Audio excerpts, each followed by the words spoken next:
For our tea time. We've got a fun Saturday morning for you. It is a Chamber of Commerce Saturday in the Lou. A lot of golf to be played. Skip's going to tell you a little later how to make your tea time. We also will have our Pasta House picks coming up a little later. Who will Jay Sr. jinx this weekend? That's the new name of the segment? Yeah, I think it should be. I'm afraid it has been. You still have the lead. I think you and I had the same player last week. Yeah, Justin Rose. Kim made a little bit of a move, so you've got a little lead on Kim and I, and then there's Senior and the listener. And It's the listener than the I'm senior. bringing up the bottom of the superfecta. yeah, it's been a struggle, but Yes, it has. we will have our Pasta House picks later in the show for this Players Championship. We also will go live to Ponte Vedra Beach, Florida, the TPC Sawgrass, as they get ready for round number 3. And one of our favorites, Michael Collins, the caddy comic, the ESPN.com golf writer. Michael will join us, and we, of course, will have a look at the leaderboard and get you set for what should be a fun weekend. Not only the golf in the Lou, but also the PGA Tour with one of their signature events. If you want to call it a fifth major, that's fine. As we like to say, it stands alone as the Players' Championship. We always start things off with our opening shots, brought to you by Friendly's at 3503 Roger Place. I'll tell you more about Denny and Friendly's, but I'm going to start with yesterday afternoon. Senior and I were doing the show from Hot Shots Webster Groves. You get by, have one of those tacos, and see some of the talent, if you will, at the Yorkshire Shopping Center, especially on Friday. I don't know if you noticed, Senior, it's kind of Bikini Bottom Friday. Did you notice that they weren't really wearing shorts? They were like those boy shorts and stuff like that. Good for you. It was good for us and good for the it's nice to have that Tuesday with Horse Hooky Tuesday and the Coors Light Girl and lead into Friday and Hot Shot. So I'm very lucky. And I even got paid this week. Yesterday, I looked at Scott Langley's round early in the day. He played in the morning wave. He was 4 over through his first 8 holes. He played his last 10 in 4 under par. There are a lot of guys that when you get over the cut line by 2 or 3 on a Friday, especially at a place like Sawgrass, as I said, they start thinking about, well, what can I do tomorrow? Is there a good movie out? Maybe go fishing? Maybe a racetrack or a dog track or highlight in Florida, but not Scotty. Scotty turned it around. It showed me something. It's the second time he's done it this season. We followed him last year as a rook, and he had the good start off the bat in Hawaii, but he really labored through the year. It's almost a mystery how he finished in the top 125. This is a different Scott Langley. When you do what he did yesterday, it shows me something. It shows me you don't give up. You grind it out. You make a cut. You make a cut in your first players. Whatever you shoot this weekend, you shoot a couple of rounds in the 60s, you're going to be in that $60,000, $70,000 category in terms of dough. And let's remember, the dough don't matter. I mean, they're all getting paid. It's FedEx points. And toward that next year, towards the FedEx for the PGA playoffs. So I was really, really impressed with Scott Langley, and it kind of justified why Skip and I and golf geeks out there like Josh, who listens to the show, Kimball, your boy, who's a golf geek, it makes you appreciate following a guy that doesn't shut it down. Way to go, Scott Langley. I even texted him last night, and he texted me back. So I feel good this morning. So that's my opening shot. What do you got, Senior?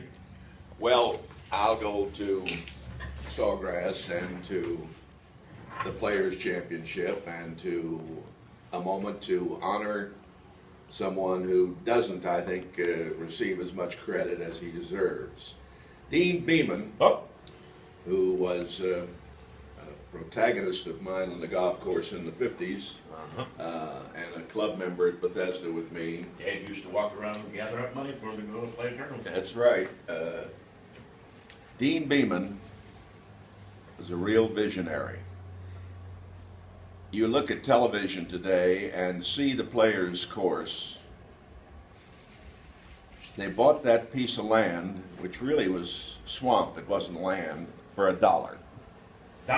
And built a remarkable golf course on it.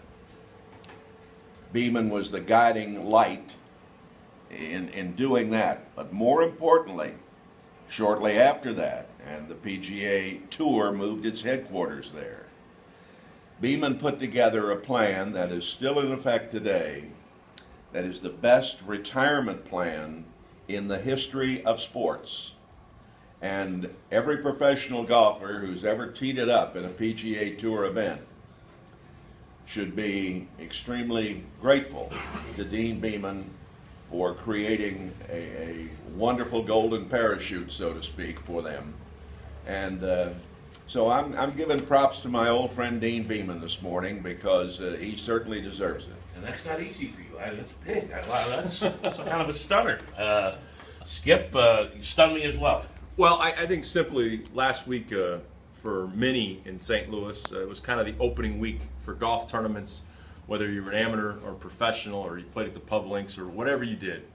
But I just want to point out a tournament winner last week that I think is undervalued and overlooked, and that's Mike Suri from Oak Brook Country Club. As he won the Gateway Section Match Play Championship for the second time, or at least in back-to-back years here, as he was the defending champion coming into this week and won in 2000 here in 14. He defeated Bob Gauss 5-4. I repeat, he defeated Bob Gauss 5-4, and it's not like Bob played bad. No. It's because he made 8 birdies in 15 holes. And an eagle. He goused Bob Gauss, and I am extremely impressed with him. And you're impressed with Mike if you know him, and I have for the last 20 years, not because of his great playing, which he's probably one of the top 3 players in the section, but you like him because he's a family man, because he helps run a facility and runs a facility at Oak Brook Country Club with his family. So we have a lot of great partners, Bogey Hills, Dalhousie, Golf Around STL people. I encourage you to go to Oak Brook Country Club and see Mike Suri. Mike, he's a good guy, he's got a great family business, and he's a heck of a player, and he's a great representative for the game of golf. So congratulations, Mike. Here, I don't think there's any question about that. He is kind of an, as I call Gauss, the most interesting golfer in St. Louis. Mike Suri may be the most unheralded golfer, and that's kind of his personality anyway. Yes. But he can flat out play. Those are our opening shots, brought to you by Friendly. Speaking of playing, how about heading down to 3503 Roger Place and playing some games or watching some games? The home team specials, where you get discounts on your food. 19 different beers on tap. As we like to say, while it's not necessarily a country club atmosphere, you'll get one of those country club drinks. If you like hard liquor, you're going to know you're having a drink when you're at Friendly's. You're probably going to see Denny there in his chair if you're there before 6:30 or 7. He's a grand guy, good man, good people, good service. The fried chicken is off the chain. I like the burgers as well. Fries. My son is a big fry guy, and I've never taken him to Friendly's. I'm going to have him try some Friendly's fries because they are good. Yeah. They've got it all. They've got the outdoor patio. They've got games galore, as I said, from Golden Tee to Pop-A-Shot. Now that the weather's good, bags and all that good stuff. It's a South City legend and a spot that you got to hit. It's Friendly's. And they're also got the Bar Olympics going on again with my buddy Jay Boyd and some of those goofs from 920. So get out there next Thursday night for Bar Olympics and have some fun with those folks. Friendly's, thank you for your support. 3503 Roger Place. Go see my man Denny.